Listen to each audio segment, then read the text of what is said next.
और अब खबरें विस्तार से। सुप्रीम कोर्ट ने धारा 370 को निरस्त किए जाने को वैध ठहराने की याचिका को खारिज कर दिया है। याचिका को खारिज करते हुए सीजेआई डीवाई चंद्रचूड़ ने कड़ी टिप्पणी की। उन्होंने कहा कि यह कैसी याचिका है, कोई अदालत संवैधानिक वैधता की घोषणा नहीं कर सकती। इस जनहित याचिका पर सुनवाई करते समय सीजेआई डीवाई चंद्रचूड़ ने टिप्पणी करते हुए कहा कि आपके मुवक्किल को किसने यह राय दी, आखिर हमें ऐसी घोषणा क्यों जारी करनी चाहिए। उन्होंने कहा कि इस कोर्ट से संवैधानिक वैधता के संबंध में घोषणा जारी नहीं की जा सकती।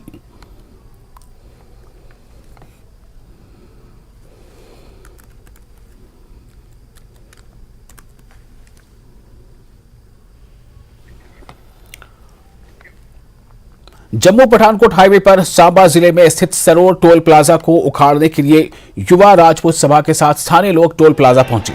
युवा राजपूत सभा की तरफ से टोल प्लाजा को बंद किया गया और प्रशासन और सरकार के खिलाफ नारेबाजी की गई। युवा राजपूत सभा की तरफ से मांग की गई थी कि टोल प्लाजा को बंद किया जाए क्योंकि हाईवे की हालत ठीक नहीं है और बेवजह टोल काटा जा रहा है। प्रदर्शनकारियों ने टोल प्लाजा बंद किया और टोल प्लाजा पर ही बैठकर प्रदर्शन किया और मांग की कि हम तब तक नहीं हटेंगे जब तक टोल बंद करने का ऑर्डर नहीं आता।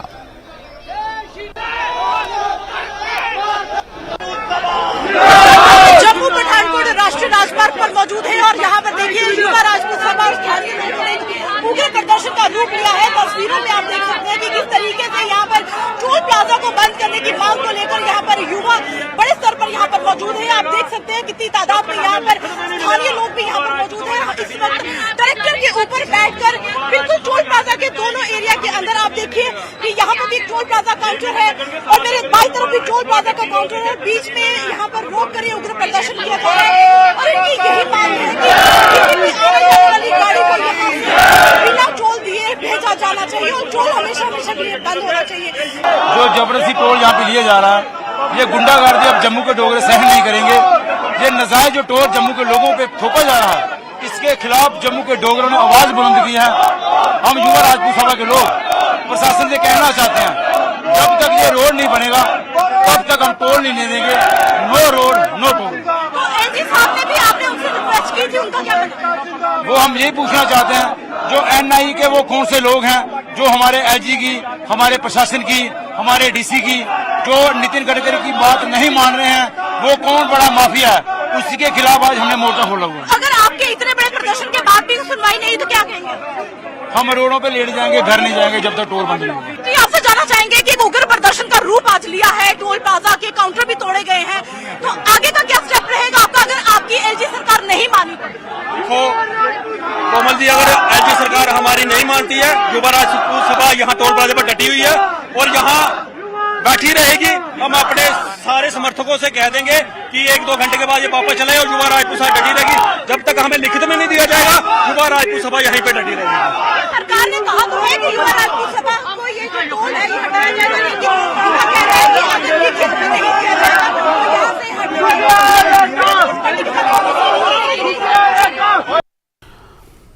और जम्मू में रेलवे स्टेशन टैक्सी ऑपरेटरों ने रेलवे स्टेशन से डिविजनल कमिश्नर कार्यालय तक रैली निकाली। वो यहां पहुंचे और प्रशासन को अपनी मांगों पर आधारित एक ज्ञापन सौंपा। ये लोग जम्मू में ओला और उबर जैसी कंपनियों को लाने से काफी नाराज हैं। टैक्सी ऑपरेटर सरकार के निजीकरण के कदम का विरोध कर रहे हैं। न्यूज 18 से बात करते हुए इन प्रदर्शनकारियों ने कहा कि जम्मू में हालात मेट्रो शहरों जैसे नहीं है और टैक्सियों का निजीकरण करने से उनकी आजीविका छिन जाएगी।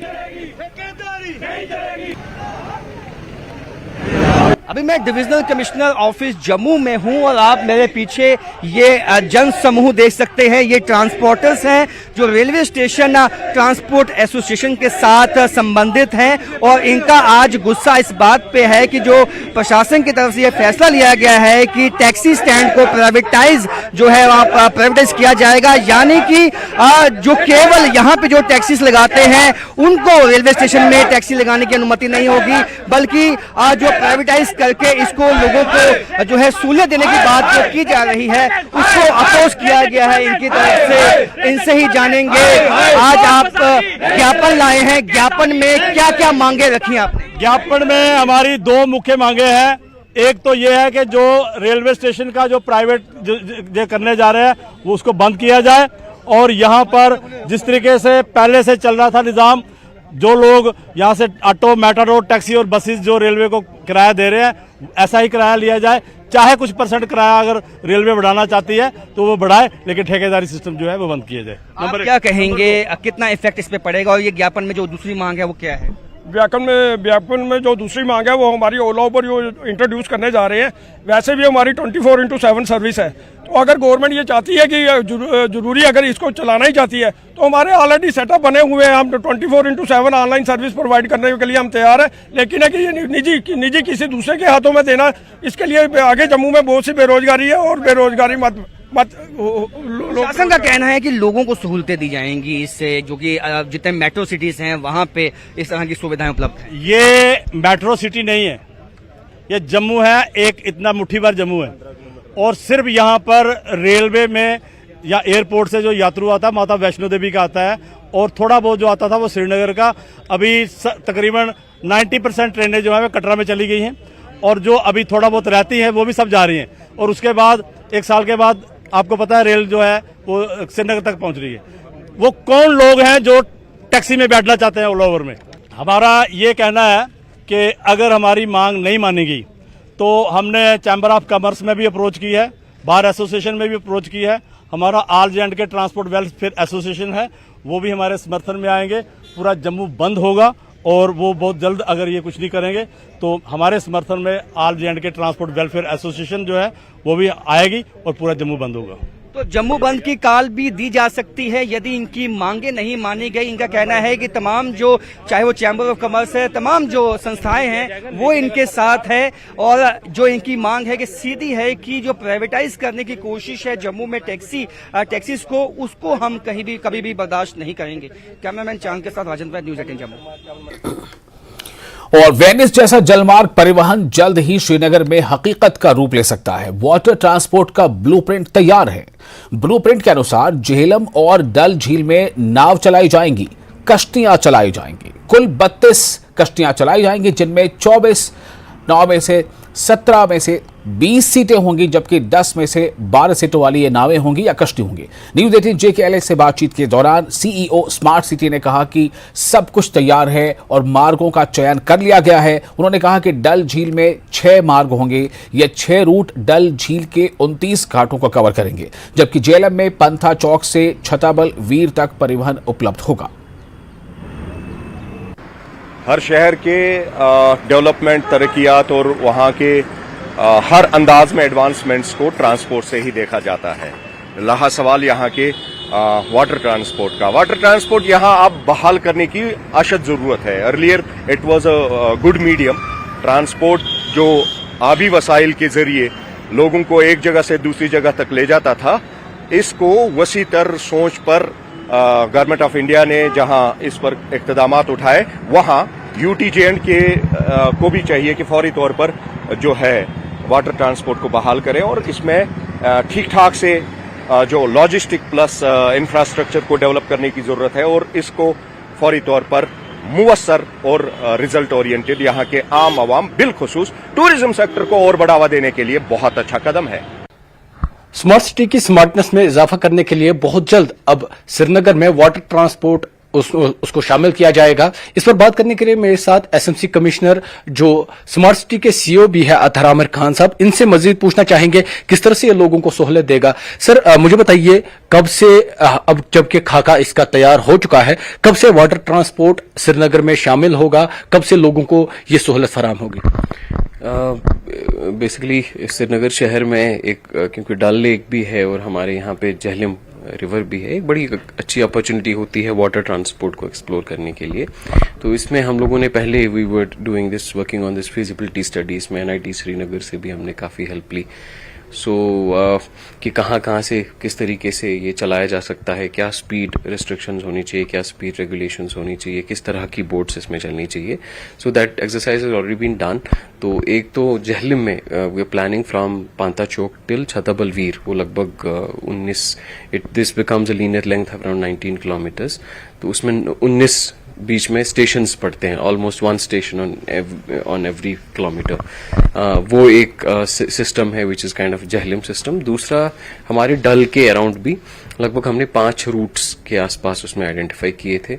एक रूट है जो डल गेट से लेकर निशात होते हुए हजरत बल जाएगा, दूसरा डल गेट से सीधे हजरत की बल की तरफ डायरेक्ट रूट, एक डल गेट से नाले अमीर खान की तरफ रूट है। इसी तरीके से टोटल 5 रूट इस तरीके से आइडेंटिफाई किए गए हैं कि वहां से लोगों को जो ट्रांसपोर्ट वाइज की टाइम लीनेस भी कम हो और ज्यादा से ज्यादा एरिया स्टेशन कवर हों।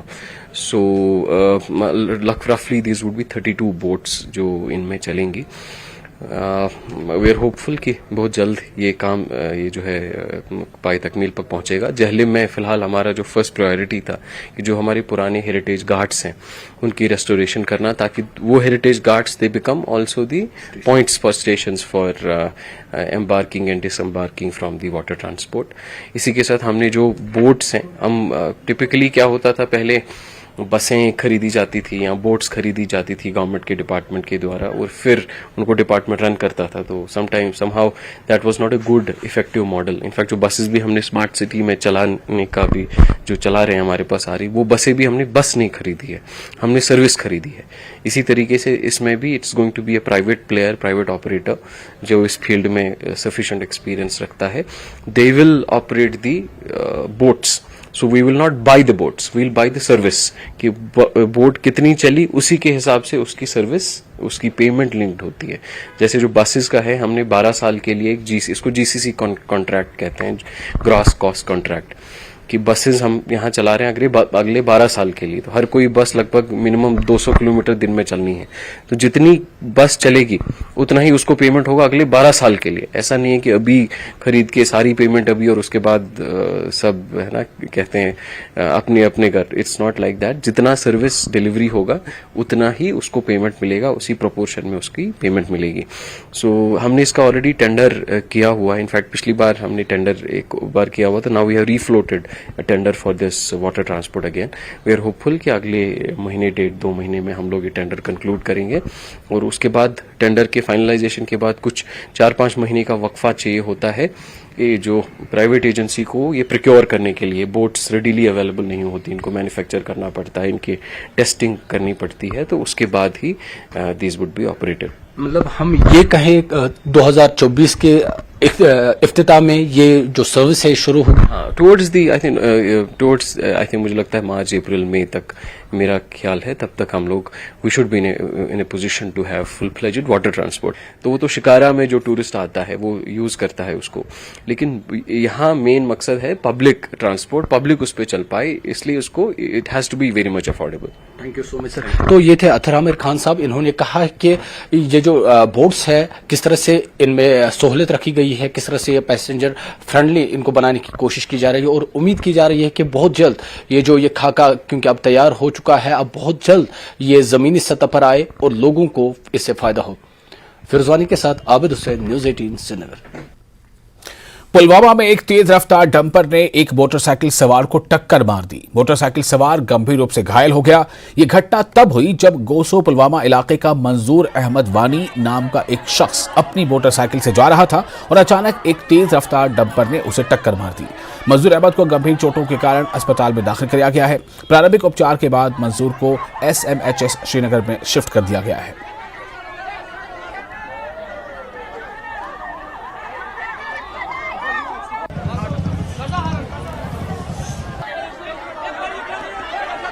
स्टेशन से पहले भी गुजारिश की थी, जो ये वहाँ रोमिश नाला से ये डंपर आते हैं, ये इलीगल, पूरे इलीगल काम चल रहा है। इनको हमने बहुत बार बोला कि इनको रोको, मगर इन लोगों ने नहीं रोका इनको, जिसका नतीजा ये आज खुद देख रहे हैं। एक नौजवान को इसने हिट किया और खुद भाग गया और वो उस नौजवान की हालत आप देख सकते हैं, 90% वो मर चुका है। और फिलहाल एक छोटा सा ब्रेक लेते हैं। ब्रेक के बाद टॉप 18 में खबरों का सिलसिला जारी रहेगा।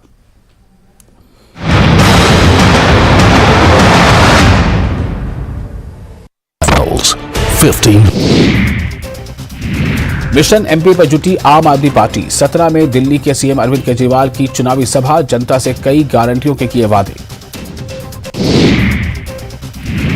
मुरैना में घरेलू विवाद में 3 की हत्या, झगड़ा सुलझाने आए साला साली को जीजा ने मारी गोली, बीच बचाव करने आई पत्नी को भी उतारा मौत के घाट। बालाघाट में दर्दनाक हादसा, जहरीली गैस से 2 लोगों की मौत, कुएं से मोटर निकालने के दौरान गई जान।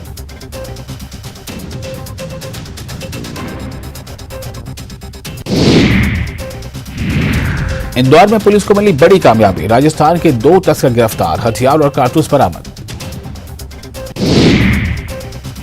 मध्य प्रदेश में टिकट वितरण को लेकर सिंधिया का बयान, मेरा कोई कार्यकर्ता नहीं, सभी है भाजपा के कार्यकर्ता, जिताऊ उम्मीदवार को ही मिलेगा टिकट। उज्जैन में डीपीएफ घोटाले को लेकर कर्मचारियों का धरना, जेल गेट पर कर्मचारियों का धरना प्रदर्शन, 3 कर्मचारियों को रिटायरमेंट के बाद भी नहीं मिले पैसे। उज्जैन में कक्षा 1 से 12 तक के छात्रों को अवकाश, कलेक्टर उज्जैन ने घोषित किया अवकाश। महाकालेश्वर भगवान की सवारी और नागपंचमी पर श्रद्धालुओं की भीड़ को देखते हुए लिया गया फैसला। महासमुंद को सीएम भूपेश बघेल ने दी बड़ी सौगात, ग्राम पंचायत भोरिंग को नगर पंचायत बनाने का ऐलान, नगर पालिका महासमुंद को नगर पालिक निगम बनाने की घोषणा। बीजेपी सांसद सुनील सोनी ने मतदाता सूची को लेकर निर्वाचन अधिकारी पर साधा निशाना, कहा लोग वोटर लिस्ट में नहीं जुड़वा पा रहे अपना नाम, फर्जी वोटर लिस्ट से चुनाव जीतना चाहती है कांग्रेस। ब्रेक के बाद एक बार फिर आपका स्वागत है न्यूज 18 JKL पर। आप देख रहे हैं टॉप 18। श्री बूढ़ा अमरनाथ मंदिर में श्रद्धालुओं की भारी भीड़ देखी जा रही है। देश भर से आने वाले यात्रियों का तीसरा जत्था दर्शन के लिए पहुंचा है। श्रावण मास का सोमवार होने की वजह से जम्मू कश्मीर के हजारों श्रद्धालुओं की भी श्री बूढ़ा अमरनाथ मंदिर आने से भीड़ काफी बढ़ गई है।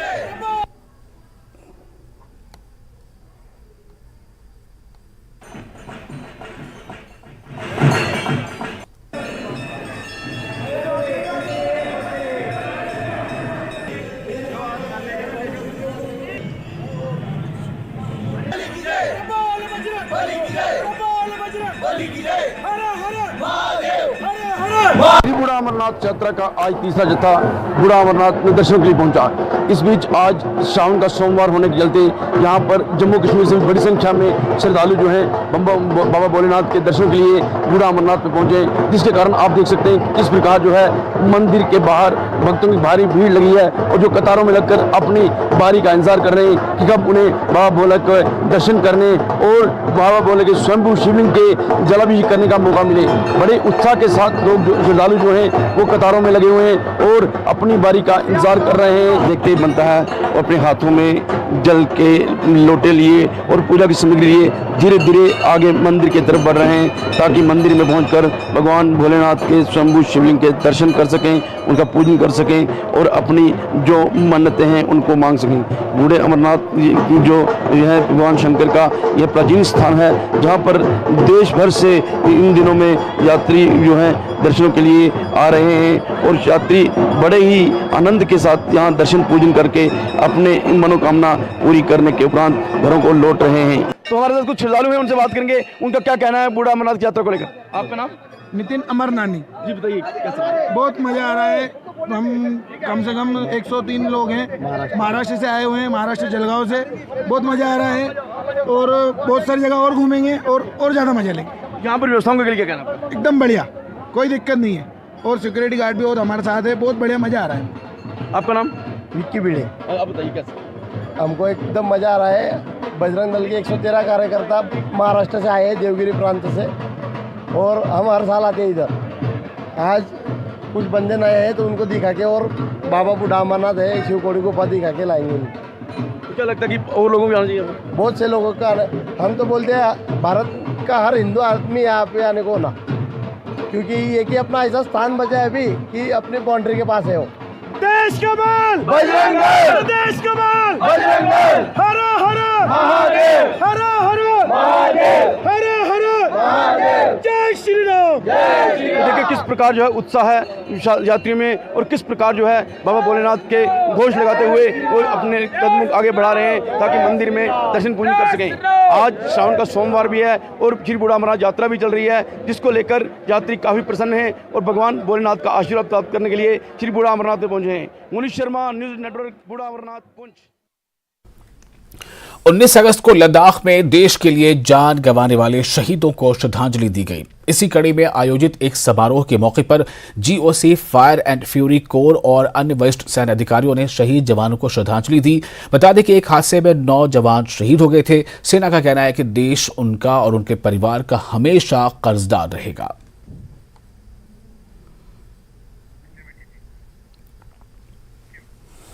राजौरी जिले के ठलका के पास एक ट्रक नदी में गिर गया। ट्रक में राशन भरा हुआ था। हादसे के बाद ट्रक के ड्राइवर के बारे में कोई जानकारी नहीं मिल पाई है। हादसे की खबर मिलते ही पुलिस टीम घटनास्थल पर पहुंच गई।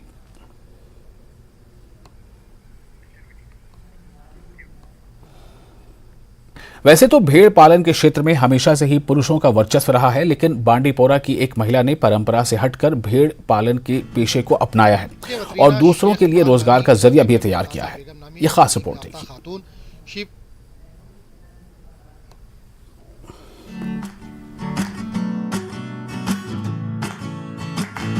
बांडीपुरा के वतरीना शेख पाल नामी इलाके में मुमताज़ा बेगम नामी एक तालीम याफ्ता खातून शीप फार्मिंग का एक बड़ा यूनिट चला रही हैं। मुमताज़ा के मुताबिक इन्होंने 9 साल कबल सिर्फ 20 भेड़ों से इस फार्मिंग की शुरुआत की थी। आज उनके पास 300-400 भेड़ मौजूद हैं। मुमताज़ा के मुताबिक उनके शीप फार्मिंग की वजह से दीगर 4 लोगों को भी रोजगार मिल रहा है। 9 साल पहले मैंने ये स्टार्ट किया था और 20 भेड़ों से शुरू किया था। ये आज तो माशाल्लाह 300-400 के मतलब नजदीक पहुंचा है मेरा ये यूनिट। आज मैं 3-4 लोगों को भी मैंने इससे रोजगार दिया, उनको भी मैं तनख्वाह दे रही हूँ। इसके अलावा भी बहुत सारे लोग मुझे यहाँ काम पर रखते हैं। गोबर वगैरह जो साफ करना होता है और सफाई वगैरह, घास काटना, बहुत सारे लोग हमें यहाँ काम पे है। मुमताज़ा के मुताबिक शीप फार्मिंग का तजुर्बा इनके लिए कामयाब रहा और वो इस फॉर्म को मजीद वसअत दे रही हैं। मुमताज़ा का कहना है कि वो घर गृहस्थी के अलावा शीप यूनिट को अहसन तरीके से चला रही हैं और यूनिट चलाने में उसे किसी भी किस्म की दुश्वारी पेश नहीं आ रही है। हमें बाकी लोगों से भी यही कहना चाहती हूँ कि मत करो नौकरी का इंतजार, ऐसे ही कुछ काम करो शुरू, अपना घर भी चलेगा और दूसरों को भी हम मदद कर सकते हैं। ज़रूरी नहीं है नौकरी, अगर सरकारी स्कीम से हमें आएगा फ़ायदा उठाना तो ऐसे काम करेंगे, फ़ायदा उठाएंगे। सरकारी स्कीम से अपना रोजगार बना सकते हैं, क्यों नहीं कर सकते। जब मैं औरत होके यूनिट चलाती हूँ तो पढ़े लिखे नौजवान या लड़कियाँ भी कर सकते, क्यों नहीं कर सकते। कश्मीर में गोश्त की काफी खपत है और गोश्त के मामले में कश्मीर को खुद कफील बनाने के लिए महकमे शीप हस्बेंड्री लोगों को शीप फार्मिंग की जानिब रागिब करने के लिए मुख्तलिफ स्कीमें चला रही है। मुमताज़ा बेगम ने भी लोगों के लिए पैगाम दिया कि इन्हें मुख्तलिफ महकमों की जानिब से चलाई जा रही फलाही स्कीमों से फायदा उठाना चाहिए। न्यूज़ 18 के लिए बांडीपुरा से मोहम्मद सईद की रिपोर्ट। और कांगड़ा में रुक रुक कर बारिश का दौर जारी है, जिससे शाहपुर का चतरेट गांव में काफी नुकसान हुआ है। बारिश के चलते 3 से 4 घर नुकसान उठाना पड़ा है। घरों को ये घर डैमेज हो गए हैं। साथ ही गांव के बाकी घरों पर भी खतरा मंडरा रहा है। कई जगहों से सड़क भी क्षतिग्रस्त हो गई है। नुकसान की सूचना मिलते ही विधायक केवल पठानिया ने मौके का मुआयना किया। यहां प्रभावित परिवारों को दूसरी जगह शिफ्ट किया गया है।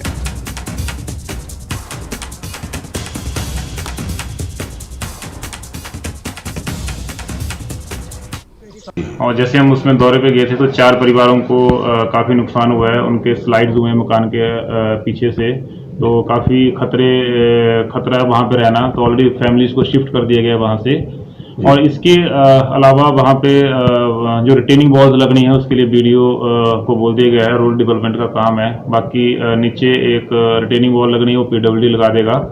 इसके अलावा जैसे कि आपने बताया एम्बुलेंस रोड का भी वहाँ पे क्लाउड बर्स्ट हुआ था, हम वहाँ भी गए थे देखने। तो काफ़ी अराउंड 15 से 20 कनाल का एरिया जहाँ पे क्लाउड बर्स्ट हुआ था वो, और उसमें कोई अराउंड 50 to 60 ट्रीज थे, पाइन ट्रीज थे, वो उनका भी नुकसान हुआ है। और एम्बुलेंस रोड उस गांव के मेरे अराउंड 15 फैमिलीज उस गांव में रहती हैं, जिनको कि अभी वो रोड सुविधा से कट चुकी हैं पूरी तरह से।